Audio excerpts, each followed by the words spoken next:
So, Barbarian is a horror film that takes place in a house with a creepy basement with some creepy things inside.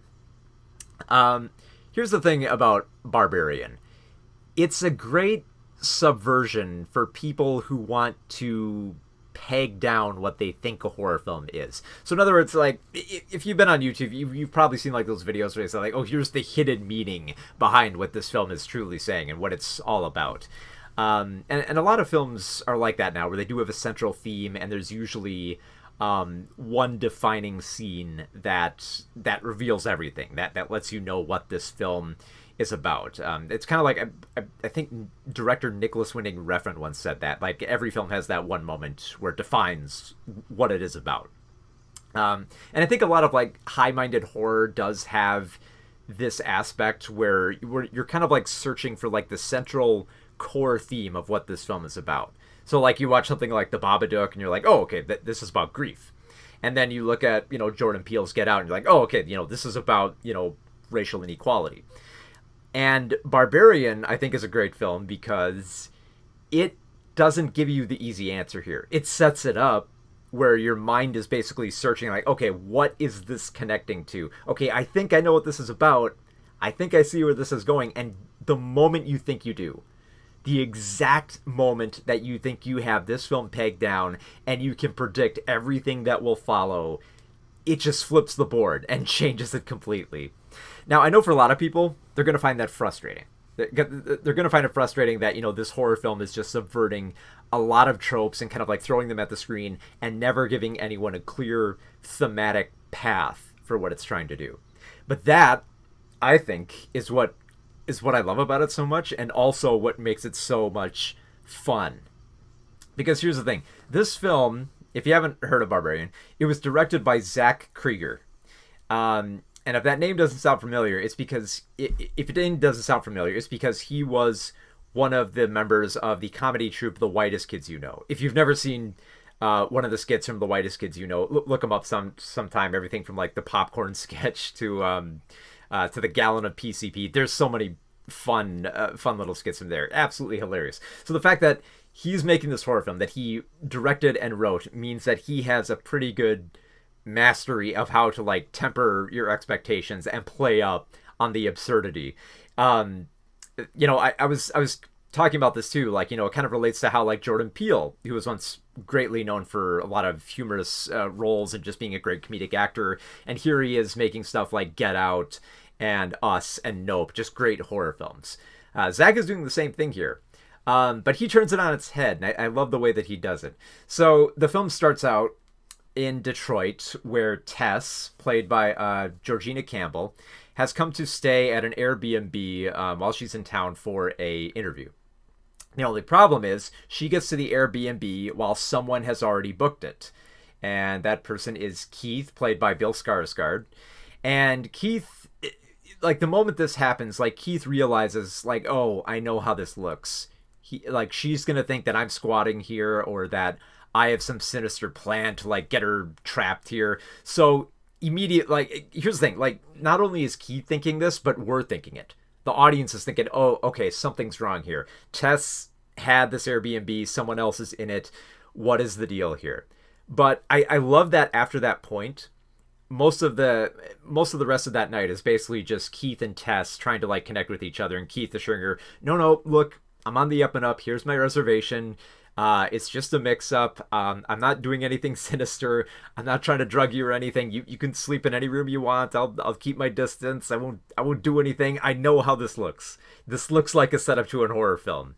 And indeed, the way that it's directed, there's like an underlying creepiness where you think, oh man, maybe there is something lurking here. And then just when you think there is, there isn't. But then Tess goes down to the basement and discovers a secret room hidden behind a wall. And here's where things kind of get great. So in the same way that like Jordan Peele's Nope has that moment where like a horror protagonist disengages from the story, where they see something scary, they're familiar with horror tropes, and they just basically say, no, I'm not going to do this. And the moment that happens, like the same way that it did in Jordan Peele's Nope, everyone laughs. Great big laugh. You reveal like a the secret hallway that's dark and scary, and it's behind this stone wall, and she just says nope. Everyone laughs. Very funny. But then you think, okay, so what happens next? So you have to do something at that point if a character refuses to do something. And in Jordan Peele's Nope, it worked really well because the entity itself that wants to kill them basically demands, like entertainment. It's basically like the stand-in for the audience. Because, yeah, a character could say, well, no, I'm not going to do this. And then, the audience would get angry, because then what would happen? Nothing would happen. So then at that point, Zach basically has to find some way to get this woman into this dark hallway so that more scary stuff can happen. So essentially, the way that this happens is that the door will lock for no reason. Like, they never fully explain how this door locks. It just does. And so she has to go down this hallway. She doesn't have to. She could just sit there and wait, for Keith to come back or try to find some way to open up the window, but she ends up going to the dark hallway. And that's what I love so much about this film. Like, I won't reveal too much going past this point just because there's so much surprising stuff that happens, but the film just keeps mounting all these scary moments.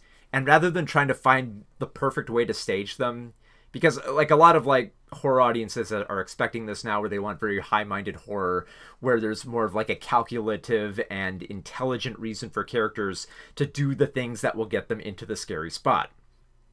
Because you'll hear this a lot. Anytime somebody watches like a typical Blumhouse film or something like that, characters will do stupid things just so that they can get to the scary stuff. Because that's ultimately what we want. We want to get to the scary stuff, but we also want, to make it feel a little bit plausible why someone would be thrown into this situation. And Zach's approach is basically, no, you know what, screw it. I'm just going to throw them in there. And there's something a bit refreshing about that, where he's just pushing these characters into these scary situations. And from there, from what they find in the basement, so much wild and weird stuff happens. And there's just subversion at every point in the film. Like, you think, and like I said, you think you know what's going on, and then it'll flip on its head, and you won't understand it. Like, at one point, when we get further into the basement, we see, like, cages and stuff like that. I mean, like, oh, okay, is this some underground slavery operation? And then you like, get an idea where you think, oh, okay, maybe it's some, like, underground cult or something like that. And then it immediately switches it up to like Justin Long's character, who plays this disgraced actor who's accused of like sexual allegations, who's basically like a huge representation of like toxic masculinity. She was thinking, oh, okay, so this film seems like it might be leading towards like, aspects of masculinity. But then, just when you think that's what the film's about, it shifts again into focusing on a desperation for like family love. But then, just when you think it's about that, it turns into another film where it skips ahead in like a non-linear format, to a greater film about just the sinister nature of suburbia. So there's all these compounding themes that keep subverting themselves because they never quite play out the way that you expect, or maybe even that you want to as well. It's also very clever, I think, in how the film stages its violence and its grotesque nature, because there's some pretty violent and gross stuff that happens in this film. Suffice to say, there are some scenes where people get their heads crushed in, and there are some scenes that involve nipples. I'll leave it at that. But I feel like it uses just enough of it where like you just get enough of like the grotesque money shots before it moves on to the next like little creepy thing that happens here. So it almost kind of has like this kind of like throwback nature to like, someone who, like I don't quite want to say it's like, like the video nasties of yesteryear, where it was just kind of like, finding gross stuff to happen in a horror film just for the heck of it. But because like definitely there are some overarching themes here, but there's also just this very playful nature with it, where it's very tongue in cheek. It's got this great absurdity to it, where it recognizes how to use like tonal whiplash to sort of like blindside the audience. Like the moment that you're introduced to Justin Long's character, like the moment that happens, like there was like an eruption of laughter across the audience because you do not expect the film to transition from where it was to this scene that seems more vibrant and alive and excited and colorful as opposed to like the darkness. So yeah, this film is a lot of fun to see with a crowd, just to see how they react. And I think like a lot of the audiences were just kind of the audience was like, they thought this was a hoot. They were kind of like blindsided by this, trying to figure out what was happening. And I love that feeling of it, like having the audience just being like kind of like blown away by it. Like there are times where like audiences will feel overwhelmed just because they didn't quite process like all the themes. Like I've walked out of like films like Nope and Everything Everywhere All at Once where they always have the same reaction, which is like, wow, that's a lot to process and I gotta think about this. Whereas I came out of Barbarian and they're just like, oh, that's a lot of crazy stuff. That there's a lot of bizarre and crazy stuff here, and just and cleverly written. I will say this though, if you're not the biggest fan of horror tropes, and if it really aggravates you when like characters do like really silly things, like go into the dark hallway and call out for people, and go searching for people who have gone missing, even though you're like, they're in a dark basement, I don't know if I want to go down there. You're probably going to get aggravated at this film. And you could sense like some aggravation in the crowd as well, which is kind of great. Like I love going to horror films where there is that kind of visceral reaction that people have to it. And usually I kind of expect that aggravation with like films from like Blumhouse, where characters will do stupid things and people will like shout back at the screen, or they'll go like, oh, why'd they do that?